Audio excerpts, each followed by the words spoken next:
अस्सलामुअलैकुम। आज की वीडियो के अंदर डिस्कस करना है लिमिट का एक और क्वेश्चन है जो हमारे पास एक अलजेब्रिक इक्वेशन है, लेकिन इस अलजेब्रिक इक्वेशन को पहले थोड़ा सा सिंप्लीफाई करेंगे क्योंकि अगर मैं लिमिट पुट करता हूँ ना तो नीचे जीरो बन रहा है, और जब नीचे जीरो बनते तो कैलकुलेटर उठाओ और नीचे जीरो पुट करो किसी भी वैल्यू की, आप करो 4/0 तो ये आंसर ही रॉन्ग हो जाएगा क्योंकि डिवाइड की फॉर्म में नीचे जीरो कभी नहीं होना चाहिए मैथमेटिक्स के अंदर। चलिए हम लिमिट अप्लाई करके देखते हैं कि -1⁻³ प्लस -1 का होल स्क्वायर डिवाइडेड बाय -1 का होल स्क्वायर -1, ठीक हो गया।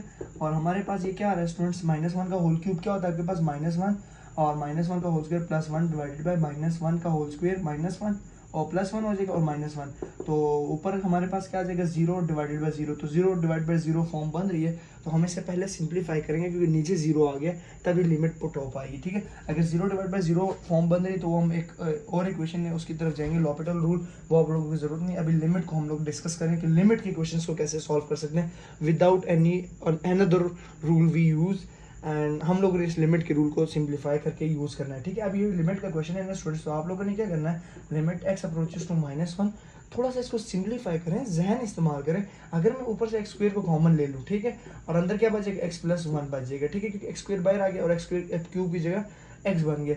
डिवाइड की फॉर्म में नीचे मेरे पास एक फॉर्मूला खुलेगा x² - 1 का होल स्क्वायर, तो x² - 1 का होल स्क्वायर क्या बराबर नहीं है x+1 एंड x-1 बराबर है कि नहीं बराबर, तो ये है a² - b² का फॉर्मूला। सो हम x² - 1 का होल स्क्वायर की जगह पुट कर सकते हैं x+1 x-1, सो हम इसकी जगह पुट कर लेंगे जी x+1 एंड x-1, ठीक हो गया स्टूडेंट्स।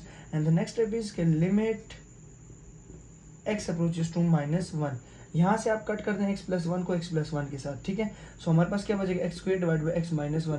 अब लिमिट अप्लाई करें, अब लिमिट पुट करें, देखते हैं क्या बनता है हमारे पास, ठीक है।